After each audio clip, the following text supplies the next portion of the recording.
very boring highway, almost looking like a street with some industrial zone, and you quickly just go down this road and you discover this over here. And then look at the difference from this over here and then this over here. So what about living in something like this right next to something like this over here, a dense forest?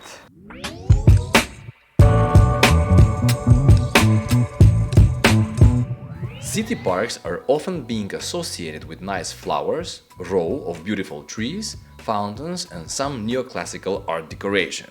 Generally speaking, we all identify city parks as an added value to the urban environment, but it could be an interesting subject for debate to examine the true environmental value of many parks we see in our cities. One of the major roles that parks have is to bring us closer to the qualities of the nature while we are located in the dense urban fabric.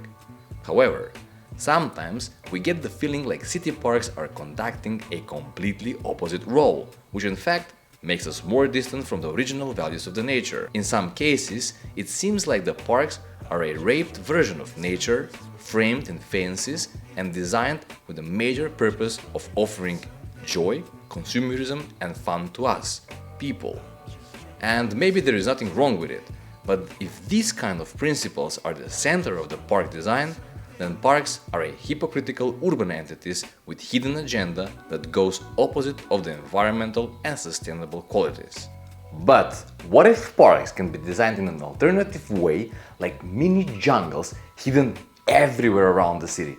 Like for example here. So as you can see, right over here we have this kind of a street, and it's almost like a highway. It's very loud, there is a lot of vehicles passing by through, and this zone over here is like something industrial zone, semi-industrial. There is a lot of factories for manufacturing different kind of technologies on the other side, and then out of nowhere next to this regular sidewalk that's right next to the street, as you can see, a lot of infrastructure. There is a train over there passing by.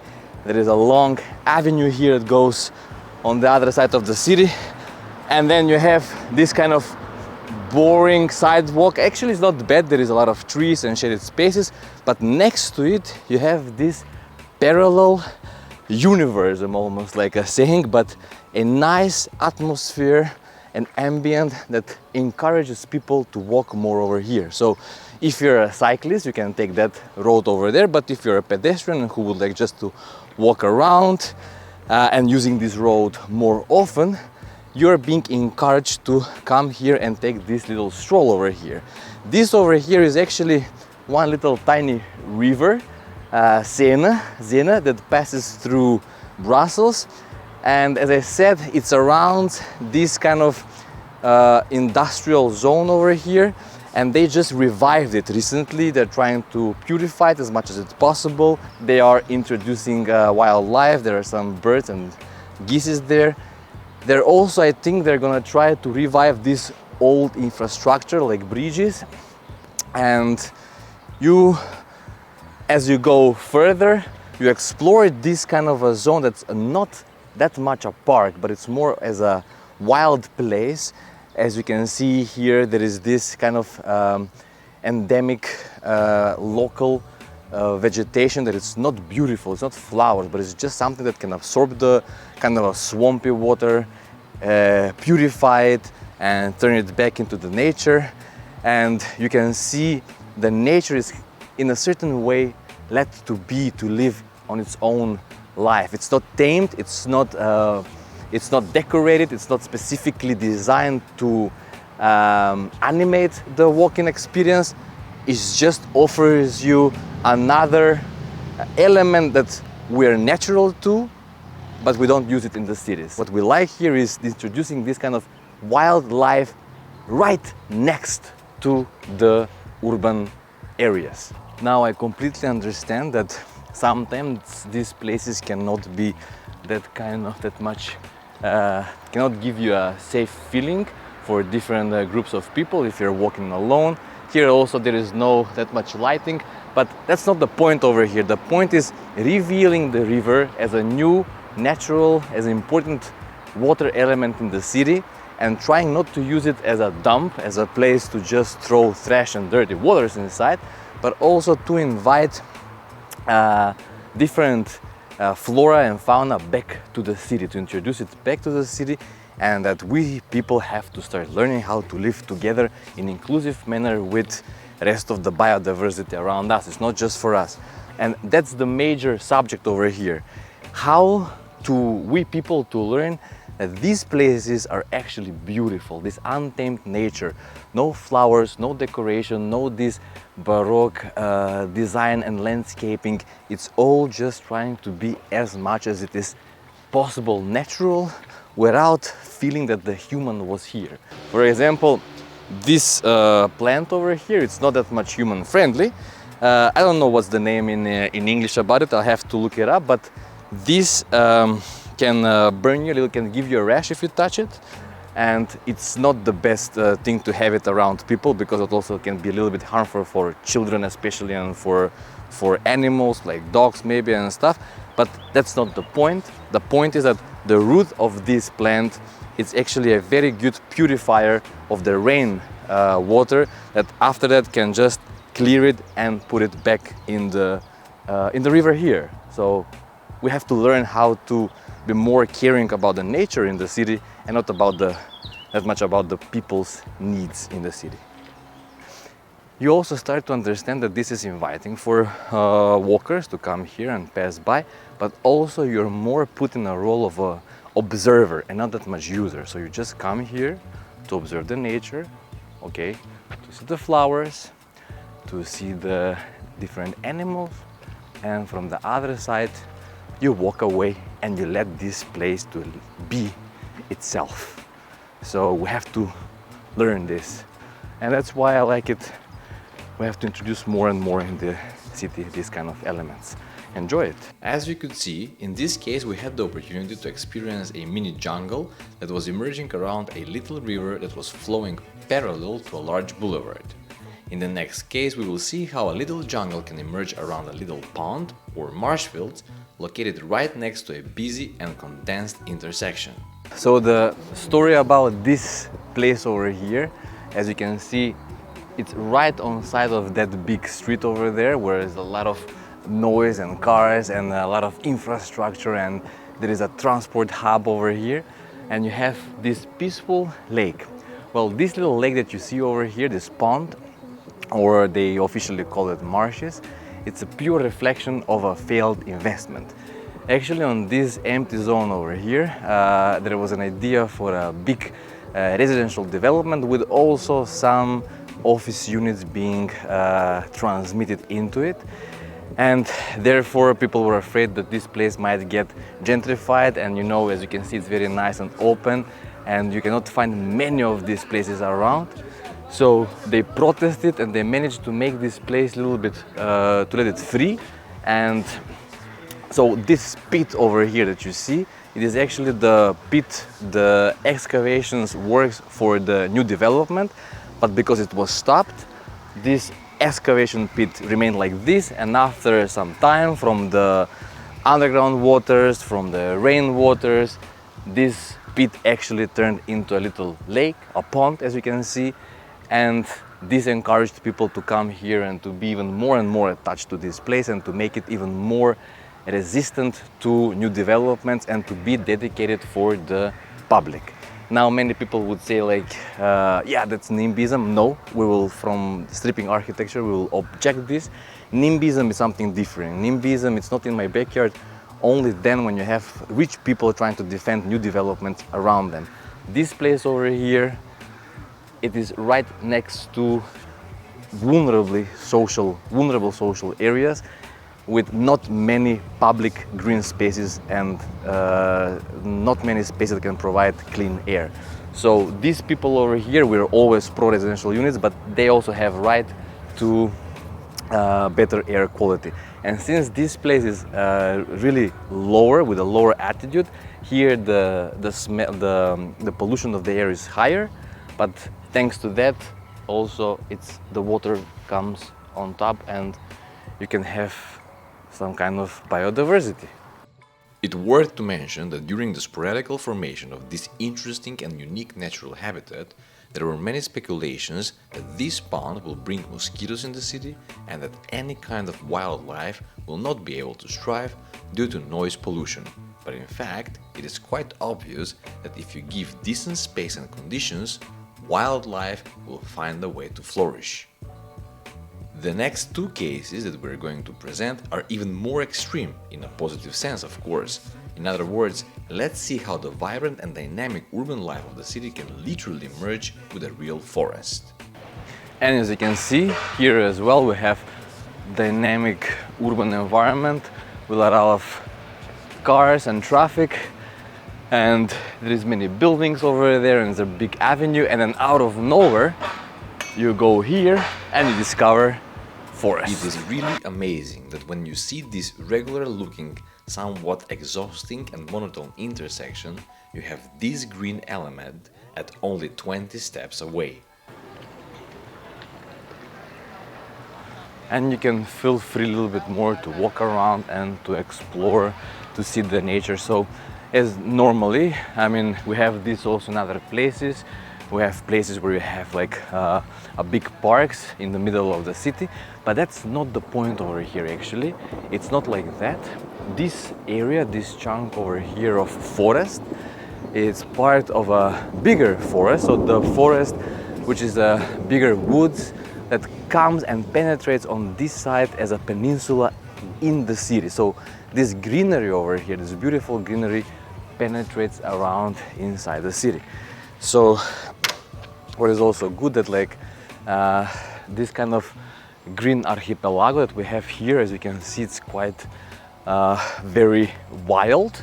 It's very untamed nature, and actually from this greenery, what is interesting, you can nighttime see in this area over here, the foxes from the streets, from the woods, are in the night hours or early in the morning are entering the city. So they're feeling so free and liberated to walk around that they even go inside the city. So unlike, as I said, unlike for example Central Park in Manhattan, where you have these big parks in the middle of the city where it's actually designed park, this is a forest that slowly intrudes inside the urban fabric of the city. And as you can see again, it's like really like it's a jungle, like it's a completely different environment, like it's, yeah, very, very positive. We're not saying that this is the ideal or optimal, but it's very positive, something, a good idea, good vibrant. For example, look at the trees over there. You just at one moment you expect monkeys to come from there and like to jump like in the ape world. And another thing very good is here that the paths are not designed with asphalt or something. They're just like really remind you of a forest path, like you're walking in the woods trying to find redhead's grandma and you might be attacked by the wolf, but nevertheless, look at this over here. Imagine you have this kind of path right next to your home in the dense city. It's really a luxury. I mean, even now we're a little bit in the more luxurious part of the city, but that's not the point right now. Right now the point is to show you how from that very, you know, intense traffic and the air was really kind of difficult over there where the intersection was, and a lot of noise, and there is trams passing by, ambulances. You hear a lot of people talking, which is not a problem, but you know, every day if you're dealing with that, it definitely will be neat. It will be great if at one step, in one single moment, you can just whoop, enter here, and then look at this. Look at this here, the birds, and like here, and there is like very nice places that reminds you of I don't know, primordial places where you used to stay before we had the cities. Not talking against the cities, but it's just always nice to have these two entities, city, nature, but wild nature combined, mixed next to each other. Imagine just simply by going from here, from these typical row houses in Brussels, and you're slowly walking, and then you have a street, there is another sidewalk over there, and then you say like, oh my god, so many buildings, a lot of hard surface, and then you slowly approach and you enter this kind of zone. Now you can see, look how everything is slowly getting greener and greener, and we are approaching inside a forest again. So you see, from a place that's organized and like reminds us on only civilization, you come to a place where you can explore the nature, you can walk around, you can see different kind of plants and trees, and nothing has been touched by the human hand, and it's really like in some fairy tale. So what you can mostly see here, it's like, first of all, just the air immediately changes and the temperature drops at the same second, the moment that you enter. So from there you see sidewalks, streets and all of that, and you come over here and it's immediately there is chiller, fresher, and if you were tired, you're like, oh my god, now I'm feeling a little bit refreshed. So for example, what I love at this place as well, let's call it park, but it's a park actually, but again, as you can see, it's like a woods, it's like a forest. For example, this place gives connection to different kind of neighborhoods from the city. So you can surround it and reach different places, but you can always use this as a major infrastructure to get somewhere else. For example, imagine every day you take this one to go at work. Or for example, what I do mostly, because I live in proximity over here, there is a big grocery store over there, and my home is on the other side. So for example, when we decide to go by walking, by foot to the grocery store, we come from there and you're all exhausted and you walk and you're pulling and dragging all those different products that you have just bought, the groceries, and then you say like, okay, I'm gonna decide, I will choose to go through the woods. And then you enter here and you get different perception in the moment. You're getting more energetic, you're getting more optimist about the life, and look, just like this, from asphalt you come to this grass, like not grass, I don't even know what is this, but it's just a nice soft vegetation that really makes your day better and nicer. So as always, we're going to quickly wrap up this video with one of our illustrations. As you can see on the sketch on the right side, we tried to sketch a lot of dense nature, and inside that nature you can see little bubbles. Inside those bubbles, we illustrated metaphorically scenes from a dynamic urban life. You can see a lot of cars, people are trying to get a taxi, there's a lot of crowd and traffic, and it's kind of messy and dynamic as always. However, if you take a closer look, you will see that there is one person who is trying to reach through the bubble and touch the wildlife around it.